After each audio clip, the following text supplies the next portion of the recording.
বিসমিল্লাহির রহমানির রহিম। সুপ্রিয় শিক্ষার্থীবৃন্দ, সবাই সুস্থ আছো আশা করি। আমরা আজকে যাব কোয়ান্টাম বলবিদ্যা ১ এর একমাত্রিক সমস্যা অধ্যায়ের ৫ নম্বর পঞ্চম লেকচারে। আলোচনা করব আমরা আকর্ষণী বর্গকূপ বিভব। এখানে হেডিং এ আমরা দেখতে পাচ্ছি যে আকর্ষণী বলতে আসলে আমরা কি বোঝাচ্ছি। বিভবটা হবে ঋণাত্মক। ছবি যদি আমরা আঁকি তাহলে দেখো ধনাত্মক এক্স অক্ষের দিকে বিভব না এঁকে আমরা এঁকেছি ঋণাত্মক এক্স অক্ষের দিকে। অর্থাৎ এই বিভবটি এমন যে এটি কণাকে আকর্ষণ করবে, পিছনে ধরে রাখতে চাইবে। এর আগে আমরা যতগুলো বিভব আলোচনা করেছি সবগুলো বিভবই ছিল ধনাত্মক বিভব। কখনো বা কণার শক্তি বিভবের চেয়ে কম ছিল, কখনো বা বেশি ছিল। তো আজকে আমরা যেটি আলোচনা করছি সেটি হলো বিভবটি ঋণাত্মক, নেগেটিভ বিভব। কণার শক্তির আমরা একটা গ্রাফ যদি বিবেচনা করি, এটিকে একটি গ্রাফ হিসেবে বিবেচনা করলে এটি হচ্ছে কণার শক্তি, যে শূন্য থেকে স্থানাঙ্ক ব্যবস্থার মূলবিন্দু থেকে ধনাত্মক অক্ষের দিকে শক্তি, অর্থাৎ শক্তিটাও ধনাত্মক কিন্তু বিভবটি ঋণাত্মক। ফলে মোট শক্তি, নিট শক্তির পরিমাণটা কমে যাবে। ধরা যাক চিত্র অনুযায়ী x=0 থেকে x=a সীমার মধ্যে বিভবটাই হচ্ছে ঋণাত্মক, আর এর বাইরে দ্বিতীয় অঞ্চল ব্যতীত প্রথম অঞ্চলে বা তৃতীয় অঞ্চলে এপাশে আমরা যতদূর যেতে থাকি অথবা এপাশে আমরা যতদূর যাই না কেন বিভব থাকবে শূন্য। শুধুমাত্র এই অঞ্চলে, এই সীমিত অঞ্চলটুকুতে 0 থেকে এই অঞ্চলটুকুতে বিভব হবে আমার ঋণাত্মক। আমরা পূর্বের মতোই বাম দিক থেকে ধনাত্মক এক্স অক্ষ বরাবর ই শক্তি সম্পন্ন এম ভরের কণার স্রোত আপতিত হচ্ছে বিবেচনা করি। এখানে আসলে কোয়ান্টাম বলবিজ্ঞানে আমরা সরাসরি কণা বিবেচনা না করে কণার সাথে জড়িত তরঙ্গ, বিপ্লবী তরঙ্গ বা তরঙ্গ প্যাকেট আমরা বিবেচনা করে থাকি। এখানেও কণা বলতে আসলে আমরা তরঙ্গ প্যাকেটকেই বোঝাবো। চিরায়ত তত্ত্ব অনুসারে বিভবের কিনারা থেকে কোনো কণার প্রতিফলন ঘটবে না, কারণ কণার শক্তি অনেক বেশি। কণার শক্তি ধনাত্মক অক্ষের দিকে আর বিভব ঋণাত্মক অক্ষের দিকে। ফলে চিরায়ত ধারণা আমাদের যেটি রয়েছে সেই অনুসারে এখানে কোনো কণারই কোনো প্রতিফলন ঘটবে না। কিন্তু কণার তরঙ্গ ধর্ম যদি আমরা বিবেচনায় আনি তখন আমরা দেখব যে কিছু কণার প্রতিফলন ঘটার সম্ভাবনা রয়েছে।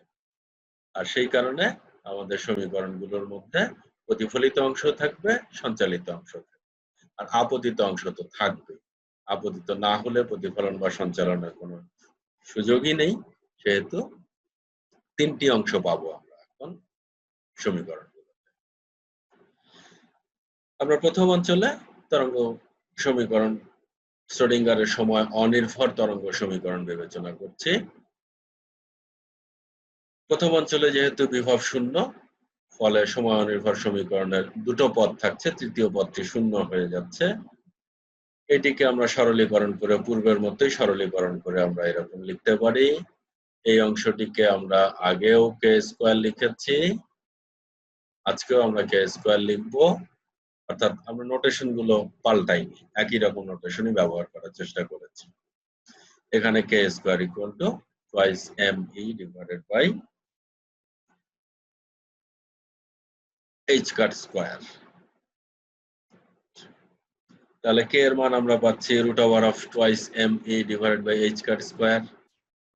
এটি গেল আমাদের প্রথম অঞ্চলের সমীকরণ, এই এক অঞ্চলের সমীকরণ। আমরা দ্বিতীয় অঞ্চলের সমীকরণ দেখি। দ্বিতীয় অঞ্চল অর্থাৎ 0 less than x less than a, তার মানে কোন অঞ্চলটুকু? আসলে এইটুকু, 0 less than or equal to x less than or equal to a। অর্থাৎ 0 অর্থাৎ x শুরু হবে শূন্য থেকে এবং শেষ হবে a তে। এই অঞ্চলে যেহেতু বিভব রয়েছে, বিভবের মান ঋণাত্মক, সেহেতু আমাদের সমীকরণের চেহারা আসবে এরকম। বিভবের মান যেহেতু ঋণাত্মক, ভি এর জায়গায় আমরা মাইনাস ভি নট বসিয়েছি। বসালে আমার সমীকরণটির আকৃতি আসছে এরকম। এইটাকে আমরা, যদিও এর আগে আমরা বিটা ধরেছি অন্য কিছু, এখানে ঋণাত্মক চিহ্ন ছিল, কিন্তু এখন আমরা এটাকেই বিটা ধরছি আমরা। তাহলে আগে যে বিটাগুলো আমরা ধরেছি আর এখন যে বিটা ধরছি একটু পার্থক্য রয়েছে, আগের গুলোর সাথে আমাদের সামান্য একটু পার্থক্য রয়েছে। থাক, আমরা নতুন একটা প্রতীক দিয়ে প্রকাশ করছি, তাহলে আমাদের চলবে। এখানে beta square equal to 2m/h cut square e plus v not, তাহলে বিটা ইকুয়াল টু পাচ্ছি আমরা। তৃতীয় অঞ্চলে যেহেতু আবারও বিভব শূন্য, ফলে তৃতীয় অঞ্চলের সমীকরণ আর প্রথম অঞ্চলের সমীকরণ আসলে একই আকৃতির হবে, তার সমাধানও একই রকম আকৃতির হবে। তৃতীয় অঞ্চল কোনটুকু? যে a less than or equal to x less than or equal to plus infinity. অর্থাৎ চিত্রে যদি আমরা বিবেচনা করি, তাহলে এই পাশে যতদূর আমরা যাই না কেন, এই পুরোটাই হচ্ছে আমাদের তৃতীয় অঞ্চল। এখানে আমাদের সমীকরণ কি হবে? প্রথম অঞ্চলের সমীকরণের মতোই আমরা বললাম এক্ষুনি। তাহলে তৃতীয় অঞ্চলের তরঙ্গ ফাংশনকে আমরা ψ3 দিয়ে প্রকাশ করছি। এটিকে সিম্পলিফাই করে, এটি যেহেতু প্রথম অঞ্চলের মতোই twice me/h কাট স্কয়ার, যেহেতু প্রথম অঞ্চলের মতো, আমরা ফলে এটাকে আবারও কে স্কয়ার বিবেচনা করব আমরা। তৃতীয় অঞ্চল বিধায় সাইকে আমরা অন্য নাম দিয়ে প্রকাশ করছি, কে স্কয়ার ইকুয়াল টু এত বা কে ইকুয়াল 1, 2 এবং 3 নম্বর সমীকরণের সাধারণ সমাধান। আমরা সমীকরণগুলো লিখেছি, এখন সমাধানটা আমরা লিখে দিতে চাই। প্রথম অঞ্চলে তরঙ্গ সমীকরণের সমাধানে দুটো অংশ থাকবে, কারণ আমাদের বিভবের যে ছবি আমরা এঁকেছিলাম, গ্রাফ আমরা যেটা এঁকেছিলাম,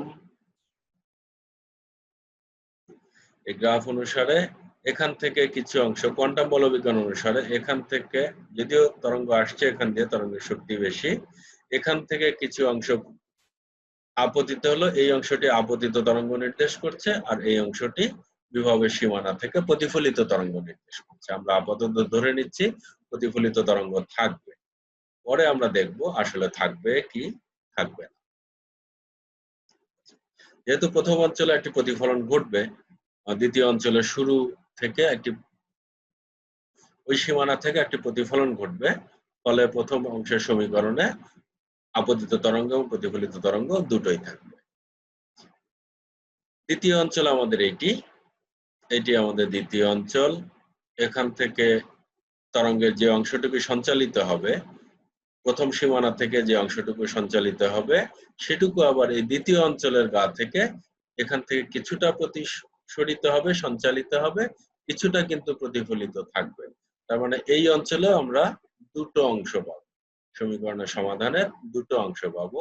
এই অংশটুকু এক্স অক্ষ বরাবর অগ্রগামী তরঙ্গ নির্দেশ করছে, আর এই অংশটুকু ঋণাত্মক এক্স অক্ষ বরাবর অগ্রগামী তরঙ্গ নির্দেশ করছে। যেহেতু এখান থেকে কোয়ান্টাম বলবিজ্ঞান অনুসারে এই সীমানা থেকেও প্রতিফলনের সম্ভাবনা রয়েছে, ফলে এই পথটি কিন্তু শূন্য হতে পারবে না। আমরা তৃতীয় অঞ্চলে যাই। তৃতীয় অঞ্চলের সমীকরণে আমরা যে সমীকরণ আমরা পেয়েছি, সেই সমীকরণ অনুসারে তৃতীয় অঞ্চলের সমীকরণ এবং প্রথম অঞ্চলের সমীকরণ কিন্তু একই রকম ছিল, ফলে প্রাথমিকভাবে তাদের সমাধান দুটোকে আমরা একই রকম করছি। কিন্তু তৃতীয় অঞ্চলের ওপাশে যেহেতু প্রতিফলিত হওয়ার কোনো জায়গা নেই, প্রতিফলিত হওয়ার মতো কোনো জায়গা নেই এই অঞ্চলে, ফলে তৃতীয় অঞ্চলের যে গ্রহণযোগ্য সমাধান, সেখানে আমার প্রতিফলিত তরঙ্গ থাকবে না। অর্থাৎ নেগেটিভ এক্স এর দিকে গতিশীল কোনো তরঙ্গ আমাদের থাকবে না। ফলে এখানে এই পথটাকে শূন্য করতে গেলে আমাদের অবশ্যই আগের ধারণা অনুসারে এইচ, যেটা আমরা ধ্রুবক হিসাবে ধরেছি বা এই তরঙ্গের বিস্তার হিসাবে ধরেছি, এইচটাকে শূন্য ধরতে হবে। এইচ কে যদি শূন্য ধরি আমরা, তাহলে এই যে বলছি এখানে, যেহেতু তৃতীয় অঞ্চলে ডান দিক থেকে কোনো কণা আপতিত হচ্ছে না, সুতরাং অবশ্যই এইচ ইকুয়াল টু 0। এইচ যদি 0 হয়, তাহলে তৃতীয় অঞ্চলে গ্রহণযোগ্য সমাধান হবে শুধুমাত্র একটা পথ থাকবে। তৃতীয় অঞ্চলের সমাধানে শুধুমাত্র একটি পথ থাকবে। তাহলে আমরা তিনটা অঞ্চলের সমাধানে আমরা দেখলাম যে প্রথম অঞ্চলে দুটো পদ থাকছে, দ্বিতীয় অঞ্চলে দুটো পদ থাকছে, আর তৃতীয় অঞ্চলে শুধুমাত্র একটি পদ এখন পর্যন্ত বিদ্যমান থাকছে। আমরা আবারও এই চ্যাপ্টারের এই অধ্যায়ের আলোচনা অনুসারে সীমানা শর্ত ব্যবহার করব এবং অবিচ্ছিন্নতা শর্ত ব্যবহার করব। এখানে আমাদের দুইবার সীমানা শর্ত, দুই সীমানা x = 0 তে একবার সীমানা শর্ত অবিচ্ছিন্নতা শর্ত ব্যবহার করতে হবে, আর একবার x = a সীমানায় সীমানা শর্ত এবং অবিচ্ছিন্নতা শর্ত ব্যবহার করতে হবে। x = 0 বিন্দুতে বা এই সীমানায় যদি আমরা সীমানা শর্ত ব্যবহার করি, x = 0 এর এক পাশে রয়েছে প্রথম অঞ্চল ψ1 আর আরেক পাশে রয়েছে আমাদের দ্বিতীয় অঞ্চল ψ2। ফলে x = 0 তে আমাদের এই দুটো তরঙ্গ সমীকরণ পরস্পর সমান হবে। আমরা ψ1 এবং ψ2 এর মান আপাতত এখানে বসাই। ψ1 এ দুটো পদ ছিল, ψ2 তেও আমাদের দুটো পদ ছিল, আমরা শুধু ψ1 আর ψ2 এর মান বসিয়েছি। এখন যদি আমরা এই শর্তটা প্রয়োগ করি, x এর মান যদি 0 বসাই উভয় সমীকরণে, তাহলে সেক্ষেত্রে আমরা পাচ্ছি a + b = c + d। সীমানা শর্ত থেকে প্রথম অঞ্চলে বা x = 0 বিন্দুতে সীমানা শর্ত থেকে আমরা এই সমাধানে এই সমীকরণটাতে উপনীত হব। আমরা এখন অবিচ্ছিন্নতা শর্ত ব্যবহার করব x = 0 সীমায়। আমাদের তরঙ্গ দুটো ছিল এরকম, সমীকরণ দুটো তরঙ্গ ফাংশনের প্রথম অঞ্চলে এবং দ্বিতীয় অঞ্চলে তরঙ্গ ফাংশনের সমীকরণ এরকম ছিল আমাদের।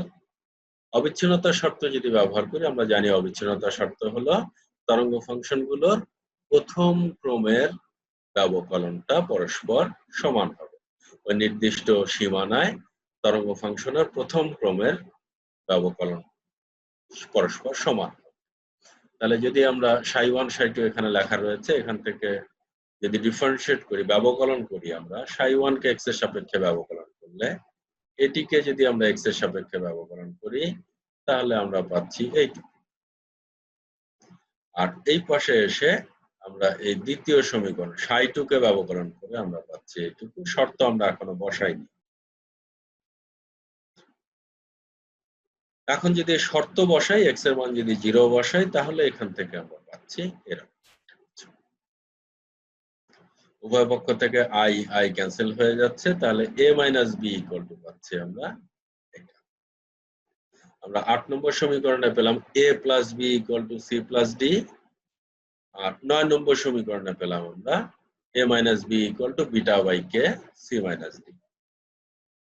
এখন এই দুটো সমীকরণ সমাধান করে আমরা খুব সহজেই a এবং b এর মানটা বের করে নিতে পারি।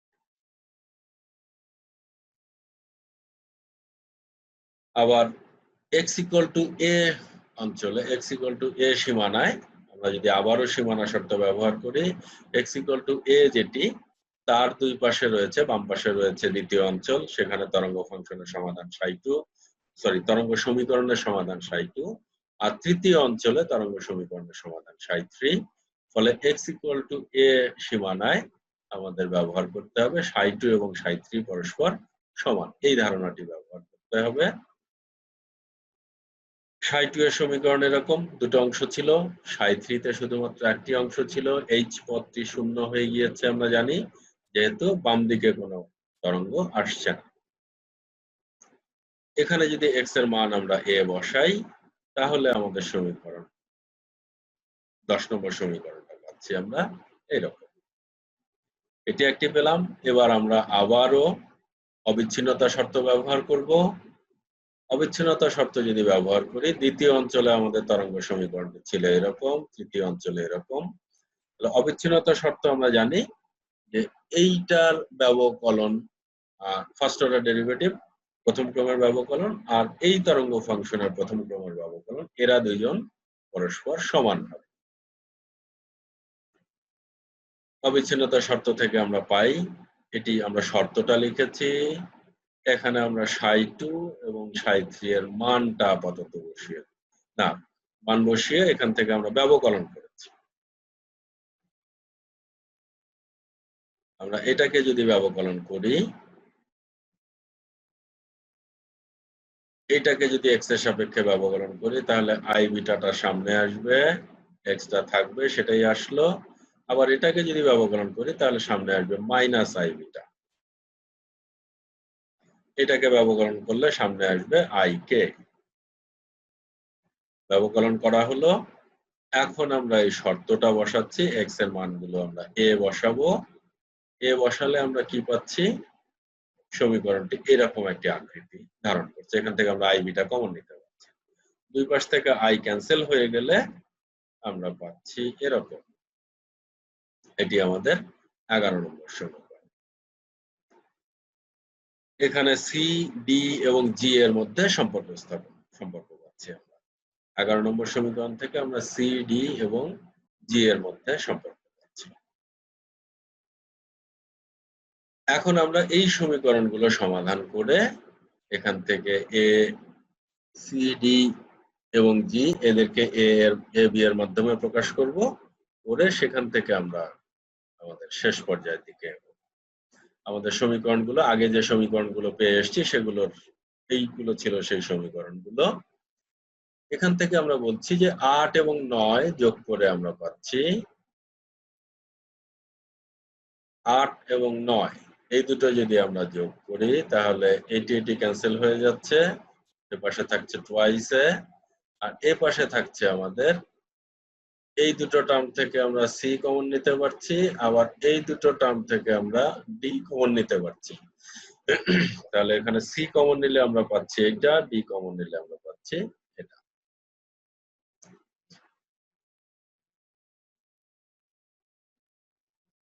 এবার 10 এবং 11 যদি যোগ করি, 8 আর 9 যোগ করে আমরা এটি পেয়েছি। 10 এবং 11 যোগ করে আমরা এখান থেকে পাচ্ছি যে এই টার্ম ক্যান্সেল হয়ে যাবে। তাহলে থাকবে twice c e to the power i beta a. আর এই দুটোকে যোগ করলে আমরা এইটুকু কমন নিতে পারি। তাহলে থাকছে আমাদের শুধু এইটা।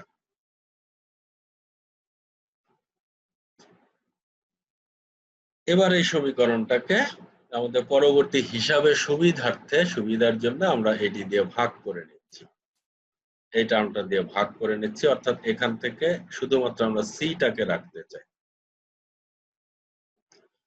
তাহলে বাম পাশে থাকবে শুধু সি, ডান পাশে আমাদের এই রকম এই হাফটা আসলো আসলে এই যে 2 অফ এত দিয়ে ভাগ করেছি সেহেতু নিচে 2 আসলো একটা, আর এখানে যা ছিল তার সাথে এটা দিয়ে ভাগ করলে আমাদের এই অংশটুকুর চেহারা দাঁড়াবে এরকম।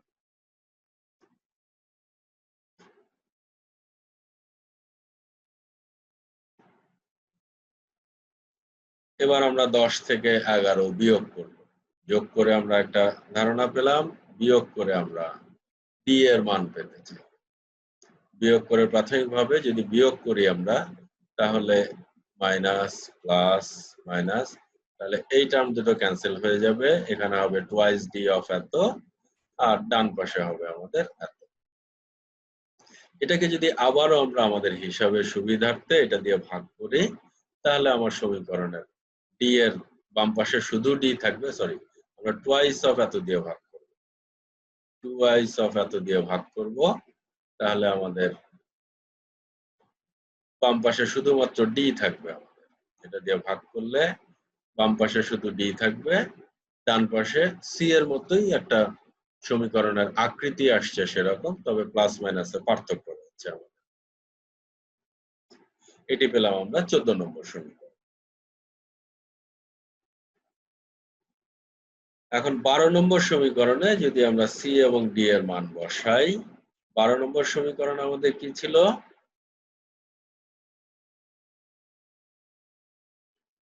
এটি ছিল আমাদের 12 নম্বর সমীকরণ, যে এপাশে আমাদের টুয়াইস এ, এপাশে 1 plus beta by K into C, আর 1 minus beta by K into D.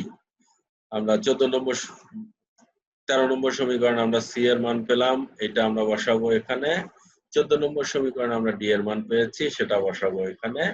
বসালে আমাদের সমীকরণটা একটু আকৃতিটা বড় হয়ে যাবে।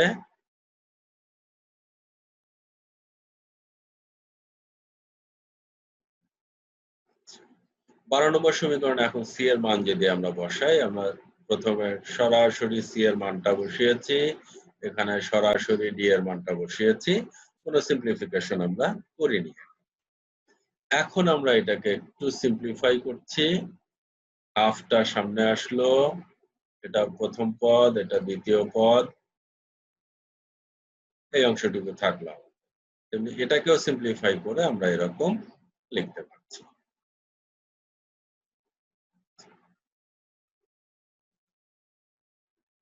এটাকে আমরা একটু ভেঙে নিলাম, এটাকেও আমরা ভেঙে নিলাম।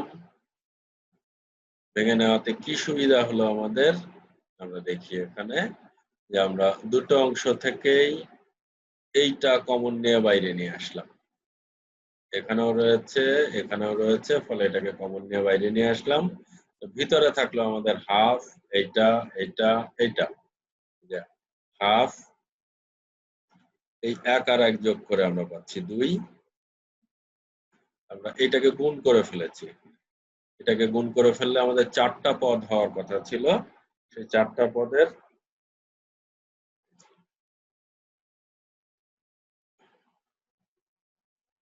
চতুর্থ পদ যেটি, সেটি হচ্ছে এই দুটো রাশির গুণফল। চতুর্থ পদ হচ্ছে আমাদের এই দুটো রাশির গুণফল। এই দুটো রাশি গুণ করলে কে কে কাটা যাচ্ছে, বিটা বিটা কাটা যাচ্ছে, থাকছে হলো 1। সেই 1 আর এই 1 মিলে আমরা পাচ্ছি 2। একই রকম ভাবে এখানেও আমাদের তাই আসবে। এখানে এইটাকে যদি আমরা গুণ করে ফেলি তাহলে ৪টা পদ আসবে। চতুর্থ পদটি হচ্ছে এই টার্ম এবং এই টার্মের গুণফল। এখানে কে কে কাটা যাবে, বিটা বিটা কাটা যাবে, মাইনাস আর মাইনাস মিলে যেহেতু প্লাস হবে, সেহেতু এই 1 আর সেই 1 মিলে আবারও আসছে আমাদের 2। তাহলে এই ক্যালকুলেশনটা আমরা সিম্পলিফাই করলে, এই সমীকরণটাকে সিম্পলিফাই করলে এরকম পাচ্ছি।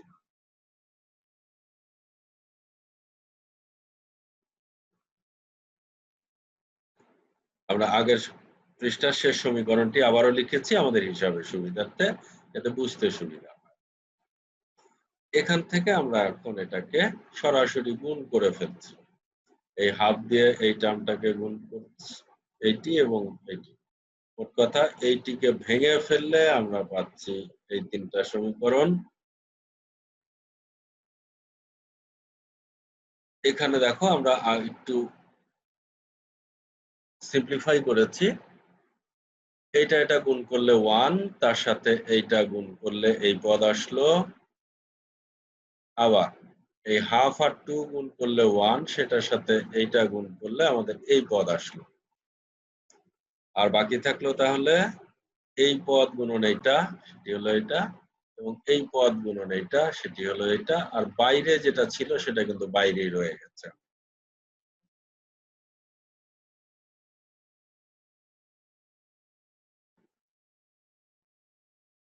এখান থেকে আমরা একটু সাজাচ্ছি, বাইরের টার্মটা বাইরেই থাকলো। এখান থেকে আমরা এই দুটো পদ থেকে আমরা এইটুকু কমন নিতে পারছি। মাইনাস অফ এইটুকু কমন নিলে এই পদটা সামনে আসছে, যেহেতু মাইনাস কমন নিয়েছে, আর এই পদটা মাইনাস হয়ে পিছনে যাচ্ছে। আর এ দুটো যথাযথ রয়েছে এরকম।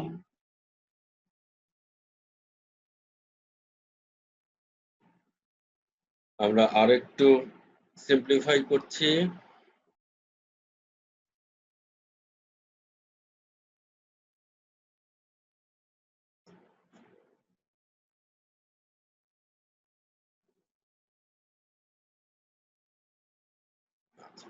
এই যে এই পাশে যে 2 ছিল, এই 2 দিয়ে আমরা দুই পাশে ভাগ করে দিচ্ছি। তাহলে এটাকে ভাগ করলে নিচে 2 আসলো, এইটাকে ভাগ করলে নিচে 2 আসলো, আর এই i নিচে যেহেতু আরেকটি i দিয়েছি আমাদের প্রয়োজনে, এই যে উপরে একটি i দিয়ে গুণ করেছি, ফলে এই i ক্যান্সেল হয়ে গেলে আমাদের সমীকরণ কিন্তু আগে এইটার মতোই থাকবে। অর্থাৎ এই সমীকরণটাকে আমরা সাজিয়ে গুছিয়ে এরকম ভাবে লিখতে পারছি। এখন এই অংশটুকুর আকৃতি কি হলো, আর এই অংশটুকুর আকৃতি বা কি হলো, আমরা অয়লারের সমীকরণ থেকে জানি যে এইটুকু মানে হলো, এইটুকু মানে হচ্ছে cos কোসাইন থিটা, আর ওই যেটার অংশের নিচে আই ছিল আমাদের, এইটুকু হলো আমাদের সাইন থিটা, এইটুকু হলো আমাদের কস থিটা। থিটা মানে বিটা ইন্টু এ, এখানেও থিটা মানে বিটা ইন্টু এ, অর্থাৎ e to the power i theta minus e to the power minus i theta divided by two i sine, এটা হলো সাইন থিটা। আর তেমনি e to the power i theta plus e to the power minus i theta divided by 2, এটি হলো cos theta. ইউলারের সমীকরণ থেকে আমরা এটা বের করে নিতে পারি। লিখলাম আমরা এরকম,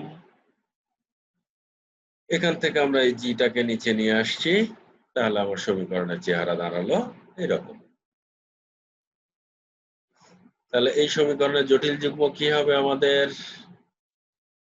আমরা জটিল যুগ্ম নেওয়ার শর্ত জানি যে আই জাতীয় রাশি যেগুলো থাকবে তার সামনের চিহ্ন পাল্টে যাবে। দেখো এখানে সামনের চিহ্ন পাল্টে গেছে, এখানে আমরা একটা স্টার বসিয়েছি, যে এই স্টার বোঝাচ্ছে যে এই সমীকরণটি হচ্ছে এই সমীকরণের জটিল যুগ্ম। এই দুটো যদি আমরা গুণ করি, এই দুটো সমীকরণ যদি আমরা গুণ করি তাহলে কি আসছে আমাদের? দেখো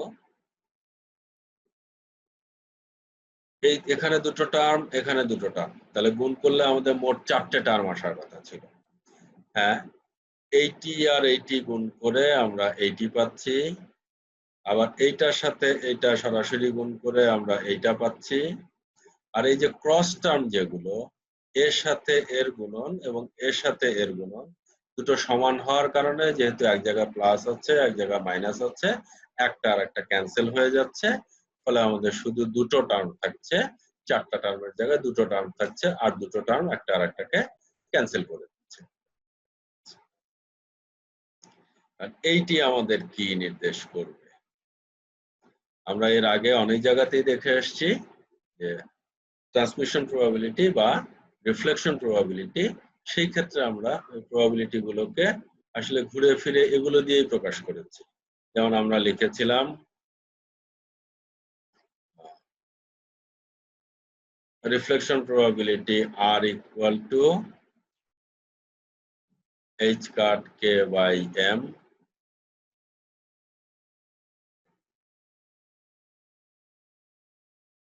modulus of B by A square.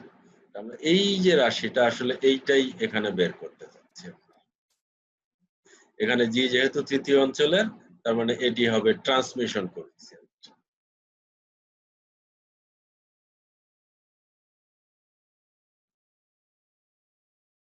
তাহলে সঞ্চালন সহকে কিন্তু জিটা উপরে আসবে। আমাদের আগের পৃষ্ঠায় দেখো জিটা নিচে ছিল, তার মানে এই সমীকরণটাকে আমাদের উল্টে দিতে হবে। তৃতীয় অঞ্চলের তরঙ্গের বিস্তারগুলোই উপরে আসবে আর আপতিত তরঙ্গের বিস্তারগুলো নিচে যাবে। সেক্ষেত্রে আমরা এটাকে বলবো সঞ্চালন সহগ। সেই জন্য আমরা এই সমীকরণটাকে উল্টে দিলাম। উল্টে দিলে ডান পক্ষ কি হবে? ডান পক্ষ এরকম একটা রাশি আসছে। আমরা কিন্তু এটা এখানে আমরা উল্টাইনি, এখনো পরে উল্টাবো। আমাদের ট্রান্সমিশন কোএফিসিয়েন্টের সংজ্ঞা দিলাম আমরা এটা, এটি হচ্ছে ট্রান্সমিশন কোএফিসিয়েন্টের সংজ্ঞা। কিন্তু আমরা যা পেয়েছি, আমরা কিন্তু এটি পাইনি এখনো, আমরা পেয়েছি এইটুকু। এইটুকুর সাথে যদি এই সমীকরণকে আমরা তুলনা করি, তাহলে এইটুকু আসলে 1/t এর সমতুল্য। তাহলে 1/t ইকুয়াল টু আমরা লিখছি এটা, পরে আমরা এটাকে আরো সিম্পলিফাই করে উল্টে দেব।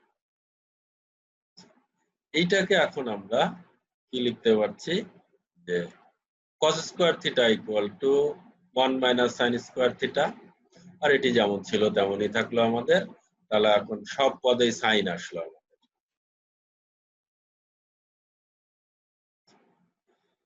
এইখান থেকে আমরা এই দুটো পদ থেকে যদি আমরা এই পদ এবং এই পদ থেকে যদি আমরা sine square beta a common নেই, তাহলে এই টার্মটা আগে লিখছি যেহেতু এ প্লাস, আর এই টার্মটা পরে লিখছি যেহেতু এটা মাইনাস ছিল, আর 1 কিন্তু অ্যাজ ইট ইজ থেকে গেল।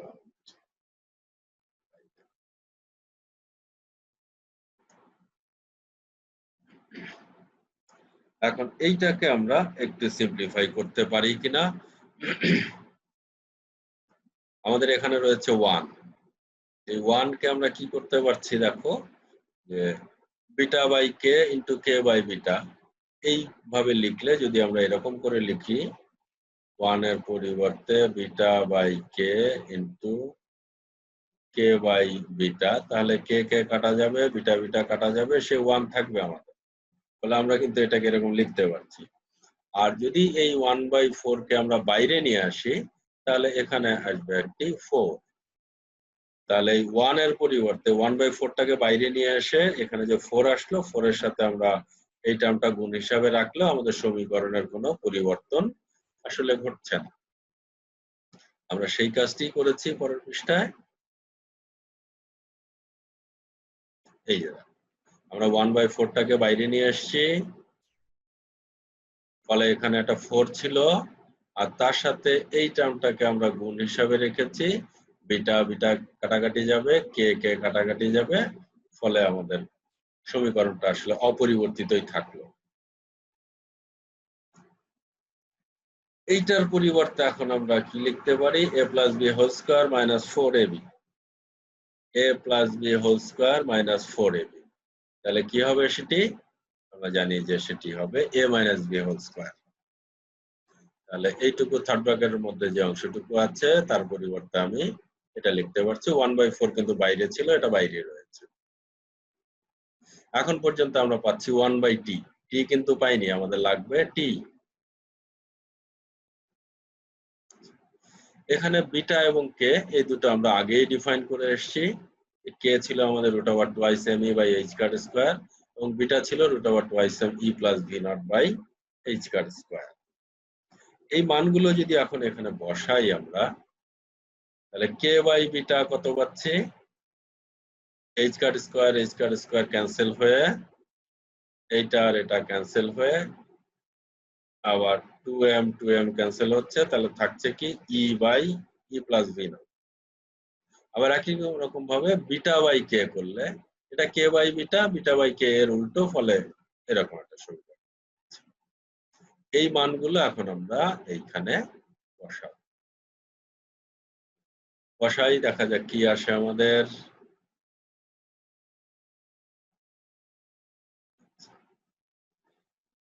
এখানে আমরা মান দুটো বসিয়ে দিলাম। এই সাইন স্কোয়ার বিটা এ, এই এ ছিল যেটা, এই এটা আসলে বাইরে ছিল, বিটা ইন্টু এ, বিটা ইন্টু এ, এই এটা ছিল আমাদের বাইরে। এই এটাকে রুট ওভারের ভিতরে নেওয়ার কারণে, এটাকে রুট ওভারের ভিতরে নেওয়ার কারণে এটি হয়ে গেছে এ স্কোয়ার। আর নিচে এইচ কাট স্কোয়ার ছিল যেটি রুট ওভারের ভিতরে, সেটাকে বাইরে লিখেছি, তাই এইচ কাট লিখেছি। এটাকে আমরা এখন একটু বর্গ করে সিম্পলিফাই করব। এটাকে যদি বর্গ করি আমরা a minus B whole square ফর্মুলায় যদি ফেলি, তাহলে আমরা পাচ্ছি a square minus 2ab। a আর b, a হচ্ছে এইটুকু, b হচ্ছে এইটুকু, রুট ওভারের মধ্যে থাকলেও এটা এটা যেহেতু দুটোতে রুট ওভার আছে, এটি এটি কাটাকাটি যে আসলে এই দুটো মিলে হয়ে যাবে 1, ফলে শুধু আমার 2টা থাকলো। আর এখানে এটার বর্গ করলে আমরা এটা, অর্থাৎ a square minus 2ab plus b square. a আর b এটার এটা গুণ করলে আমরা পাবো 1, তাই শুধুমাত্র 2টা এখানে থাকবে, আর এটা এরকমই থাকবে। এটাকে আমরা আরেকটু সিম্পলিফাই করব। এরকম আমরা লসাগু করে নিচ্ছি এটাকে। এই তিনটা পদের যদি আমরা লসাগু করি, তাহলে এরকম পাই।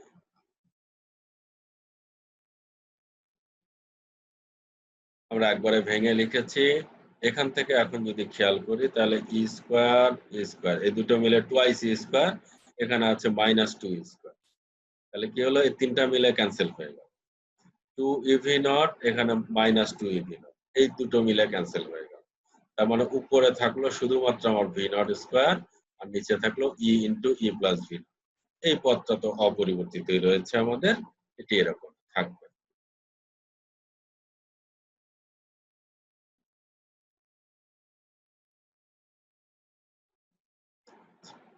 তাহলে আমাদের থাকলো এরকম, যা রেখে আসলাম। এইটি যদি 1/t হয় তাহলে t হবে 1/of এত, অর্থাৎ পুরোপুরি উল্টে দিতে হবে। এইখান থেকে আবারও আমরা দেখতে পাচ্ছি, যেহেতু এখানে এই পদটি যোগ অবস্থায় আছে, 1 এর সাথে যোগ অবস্থায় আছে, তার মানে নিচের ভাজকটা 1 এর চাইতে বড় আর ভাজ্য হলো 1, তাহলে ভাগফল অবশ্যই আমাদের 1 এর চাইতে ছোট হবে। ভাগফল আমাদের অবশ্যই 1 এর চাইতে ছোট হবে, অর্থাৎ ট্রান্সমিশন প্রবাবিলিটি, সঞ্চালন সহগ, ট্রান্সমিশন কোএফিসিয়েন্ট এটি 1 এর চাইতে কম হবে, অর্থাৎ যে পরিমাণ কণা আপতিত হয়েছে তার সবাই সঞ্চালিত হবে না, কিছু সংখ্যক কণা ওখান থেকে প্রতিফলিত হয়ে ফিরে আসবে।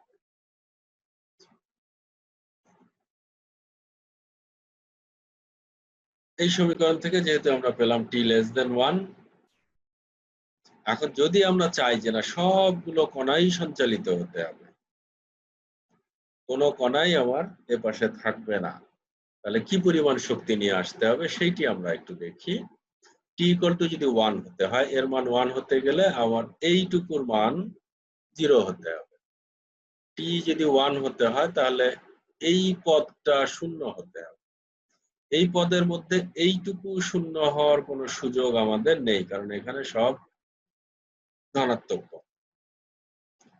এখানে v0 আমাদের নেগেটিভ ছিল, এখানে যদি আমরা নেগেটিভ মান বসাই আর এইটা কাটাকাটি করে যদি 0 হয় তাহলে কিন্তু এটি অসীম হয়ে যাবে, এই পদটি অসীম হয়ে যাবে, 0 হবে না, এই পদটি কখনোই 0 হবে না। ফলে আমাকে যে কোনো ভাবেই হোক, যদি ট্রান্সমিশন কোএফিসিয়েন্ট আমরা 1 পেতে চাই, ট্রান্সমিশন কোএফিসিয়েন্ট 1 পেতে চাইলে আমাদের এই পদটুকুকেই 0 হওয়ার বিষয়ে চিন্তা করব। এটুকু 0 হতে গেলে কি হবে আমাদের, তাহলে এইটুকু হতে হবে n π। কেন আমরা বলছি এখানে যে sin স্কয়ার থিটা 0 হলে, sin স্কয়ার থিটা যদি 0 হতে হয় তার মানে sin থিটা 0 হবে, sin থিটা 0 হবে। sin থিটা কখন 0 হবে, বা যখন এটি হবে sin n π এর সমান। তাহলে উভয় পক্ষ থেকে আমরা সাইন ক্যান্সেল করে দিয়ে আমরা লিখতে পারি থিটা = n π, n এর মান 0, 0, 1, 2, 3 ইত্যাদি। তাহলে সেই সমীকরণ অনুসারে, সেই ধারণা অনুসারে আমরা লিখছি যে এই অংশটুকু হবে n π এর সমান, এখানে n এর মান 1, 2, 3 ইত্যাদি।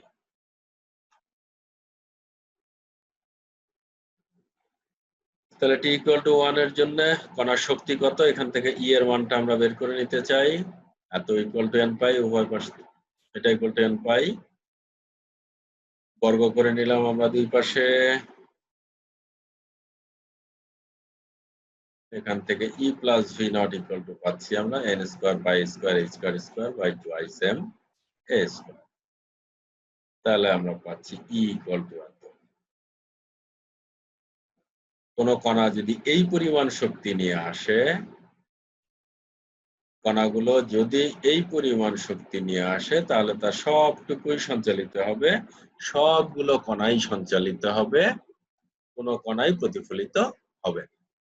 তাহলে ট্রান্সমিশন কোএফিসিয়েন্ট 1 হতে গেলে, অর্থাৎ আপতিত কণার সবগুলোই যদি সঞ্চালিত হতে হয়, ওই পাশ দিয়ে বেরিয়ে যেতে হয়, তাহলে তার শক্তি কমপক্ষে, আপতিত কণাগুলোর শক্তি এরকম হতে হবে, তবেই সবগুলো কণাই সঞ্চালিত হবে, একটাও আর এপাশে প্রতিফলিত হবে। তো শিক্ষার্থীবৃন্দ, এটি আমরা পেলাম যে আমরা প্রথমে ধরেছিলাম যে আমাদের আজকের বিভবটি ছিল আকর্ষণী বর্গক্ষেত্র বিভব, অর্থাৎ v0 ছিল আমাদের নেগেটিভ, এই অঞ্চলে v ছিল -v0, আর এই অঞ্চলে v ছিল 0, এই অঞ্চলেও আমাদের v ছিল 0। কণা যেটি আসছিল তার শক্তি ছিল আমাদের ই। আমরা দেখলাম এই ই যদি এই রকম হয়, ই যদি আমাদের এই পরিমাণ হয়, তাহলেই সবগুলো কণা এই পাশ থেকে ওই পাশে চলে যাবে, কোনো কণায় প্রতিফলন ঘটবে না। ধন্যবাদ শিক্ষার্থীবৃন্দ সকলকে আমাদের ক্লাসে যোগ দেওয়ার জন্য। আমরা এই লেকচারটি প্রস্তুত করতে এই বইগুলো সহযোগিতা নিয়েছি। নিশ্চয়ই সামনে আবারও দেখা হবে তোমাদের সাথে। ভালো থাকবে সবাই। ধন্যবাদ সবাই।